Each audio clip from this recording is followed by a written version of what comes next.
Dalawang bata ang naglalaro, ganap na walang pakialam sa mga nakakatakot na nilalang na naglalakad sa labas ng salamin na pinto. Ito ay mundo na nasakop ng mga zombie, isang post-apocalyptic era na tumagal ng ilang taon.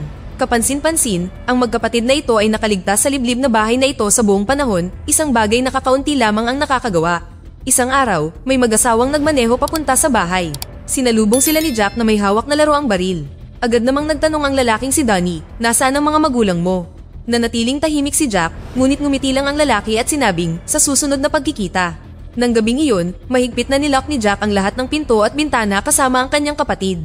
Sa labas, may ilang zombie na nananatili, naghihintay ng anumang pagkakataong makapasok.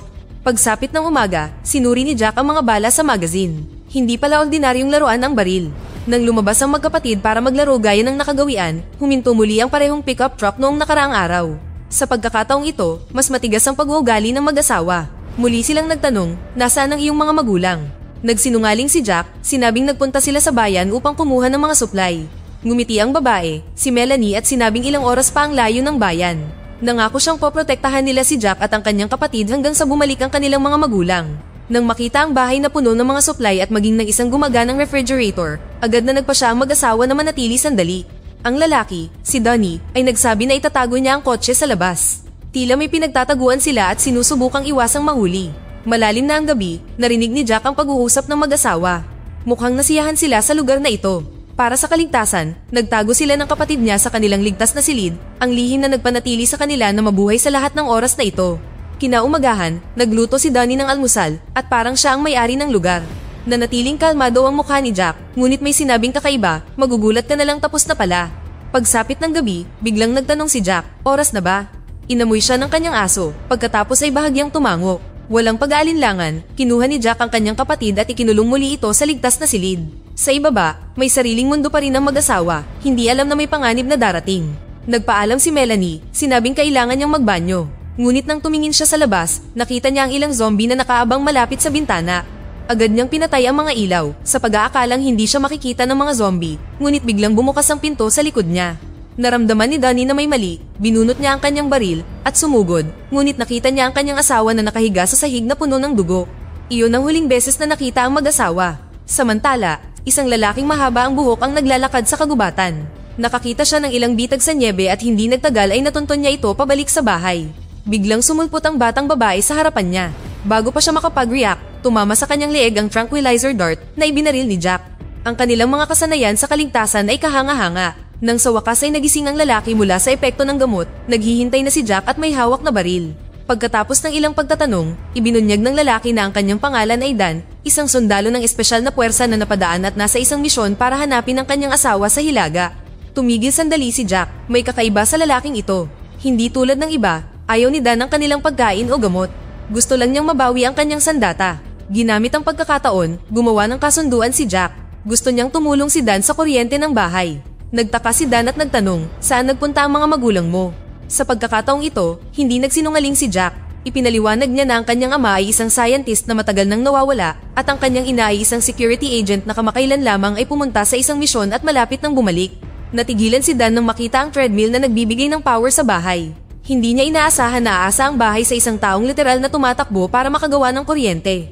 Biglang may zombie na dahan-dahang lumapit sa labas ng bintana. Walang pag-aalinlangan, kinuha ni Dan ang diskes sa malapit at sumugod upang harapin ito. Matapos patahimikin ng zombie, bumalik si Dan na puno ng dugo. Sumigaw si Jack, bakit kailangan mong patayin ito?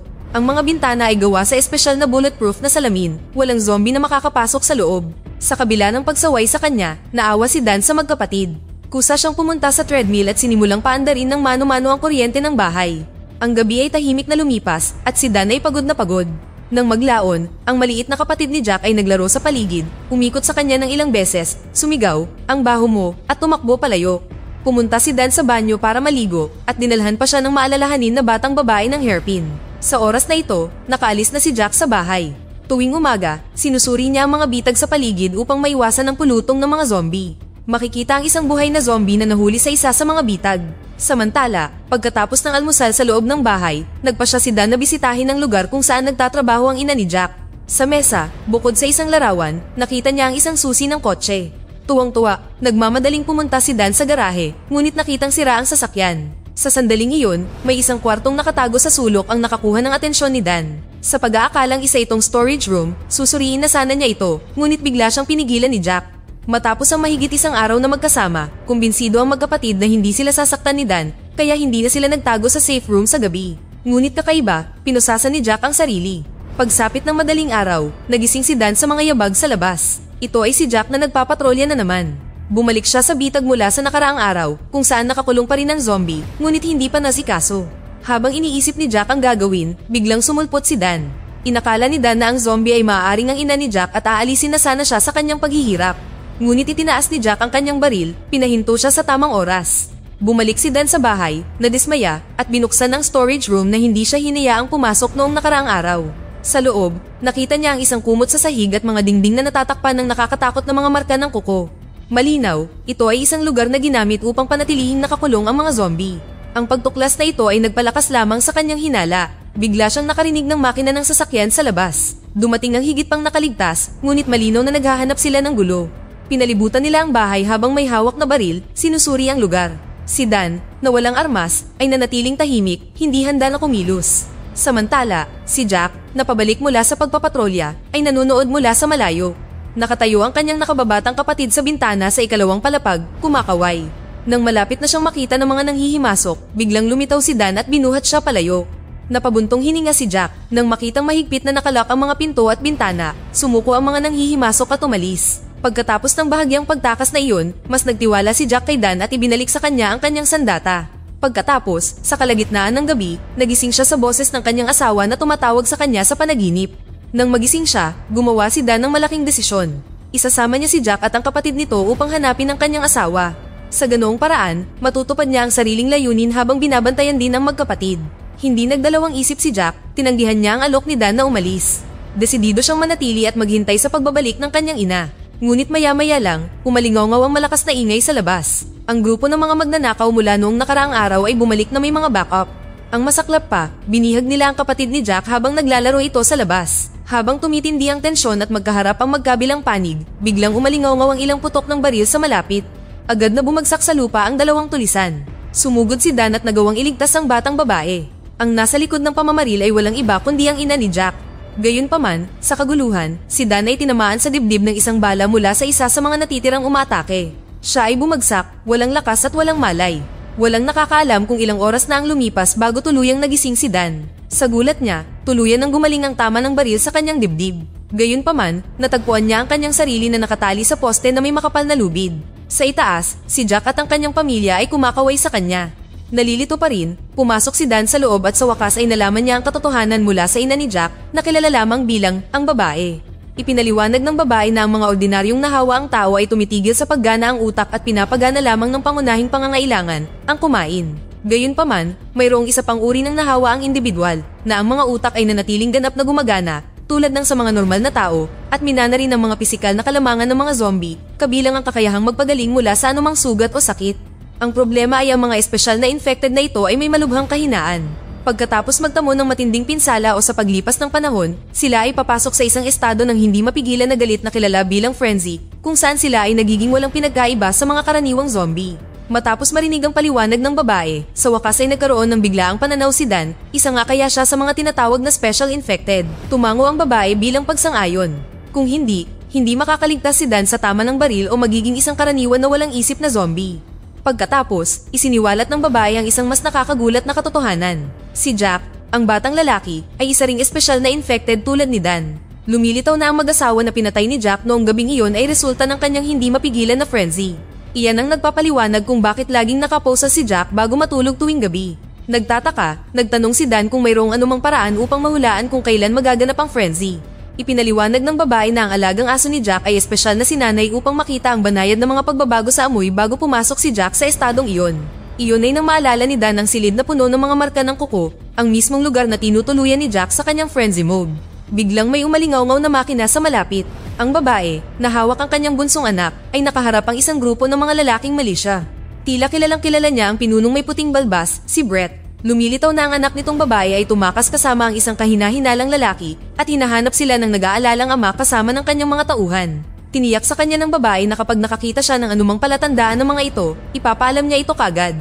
Nag-aatubili, tuluyang umalis ang matanda kasama ang kanyang grupo. Nang gabing iyon, nagtanong si Dan tungkol sa kasaysayan ng bahay. Ipinaliwanag ng babae na matagal nang inaasahan ng National Security Agency ang pagsiklab ng zombie virus. Kaya, sa mga malalayong lokasyon tulad nito, lihim silang nagtayo ng libu-libong mga bahay tulad nito, ganap na pinalakas ng mga matibay na materyales at nilagyan ng mga independent power system na idinisenyo upang maging ganap na self-sufficient. Nang marinig ito, nakaramdam ng matinding panghihinayang si Dan. Naisip niya na dapat ay binalaan ng babae ang iba ng mas maaga na maaaring nagligtas ng marami pang buhay. Ngunit napailing na lamang ang babae nang walang magawa. Inihayag niya na si Jack at ang kanyang kapatid ay parehong nagdusa mula sa congenital heart condition. Ang ama ni Jack ay isang biologist at isa sa mga unang iskolar na nakatuklas ng zombie virus. Dahil alam niyang hindi na mabubuhay si Jack nang lampas sa 3 taong gulang, nakipagsapalaran ng ama. Siya mismo ang nag-inject ng zombie virus kay Jack na hindi sinasadya na naging special infected.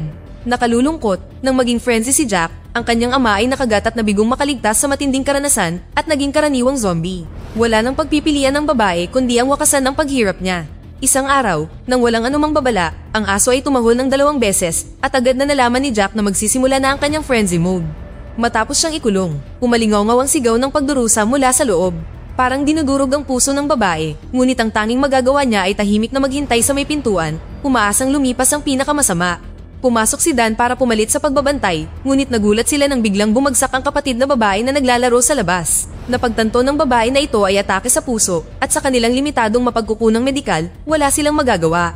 Iminungkahi ni Dan na sundin niya ang landas ni Jack at mahawa ng virus, ngunit mariing tumanggi ang babae. Ang kaso ni Jack ay isang pambihirang himala at maging siya ay nagdusa ng husto upang mabuhay. Sa huli, nagpa siya silang hayaan ng nakababatang kapatid na babae na mapayapang pumanaw. Matapos lumabas si Jack mula sa kanyang frenzy mode, nagtipon ng pamilya upang sabihin ang kanilang huling paalam at alam ni Dan na oras na para umalis siya. Sa kabila ng taus-pusong pakiusap ni na Jack at ng babae, determinado siyang nagpatuloy sa kanyang paglalakbay upang mahanap ang kanyang asawa. Ngayong nawala ang 2 tao, naramdaman ng babae at Jack na ang bahay ay biglang nawalan ng laman at lumamig. Sa hindi kalayuan, sa kaloob-looban ng kagubatan, natagpuan ng mga tauhan ni Brett ang kotseng itinago ni Donnie. Lumilitaw na ang mag-asawa na dumating sa bahay ay ang mga taong matagal nang hinahanap ni Brett. Ang pinakamalapit na tirahan sa nakatagong sasakyan ay ang bahay ng babae, kaya nagpa siya si Brett na sunod na maghanap doon. Samantala, si Dan, na natutulog sa nyebe, ay biglang nagising sa tunog ng mga yabag. Nang humina na ang ingay, lumabas siya para lang makahanap ng mga bakas ng paa na patungo sa bahay ng babae. Isang malalim na pakiramdam ng pagkabalisa ang bumalot sa kanya habang nagmamadali siyang bumalik. Mula sa malayo, nakita ni Dan ang bahay na puno ng malisya.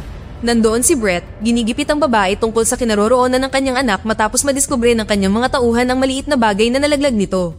Natagpuan ng babae ang kanyang sarili na na-corner, hindi may tatanggi ang anuman.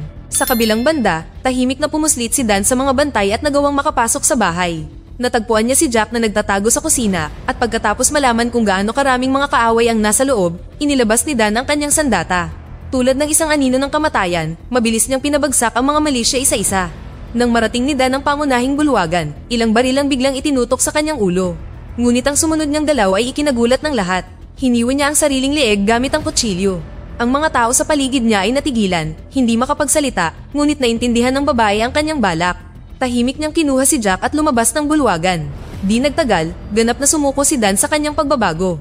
Gamit ang kakayahan bilang zombie, mabilis niyang pinabagsak si Brett at ang kanyang mga tauhan. Sa pagkakataong ito, hindi siya iginapos ng babae. Ang tanging nagawa niya ay tumakas sa bahay kasama ang kanyang anak. Ang matinding pagngangalit ni Dan ay umakit ng malaking pulutong ng mga zombie sa malapit.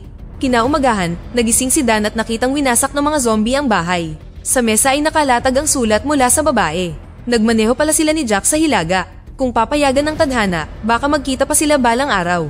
Nakangiting binuhat ni Dan ang manika na pinakamamahal ni Jack, isinukbit ito sa kanyang balikat at nagpatuloy sa kanyang paglalakbay pa Hilaga. Dito na nagtatapos ang ating kwento. Sana ay nagustuhan nyo. Mag-subscribe na kung hindi ka pa nakasubscribe, pindutin na rin ang notification bell at like button upang matulungan ang channel at mag-iwan na rin ng komento. Maraming salamat sa panonood.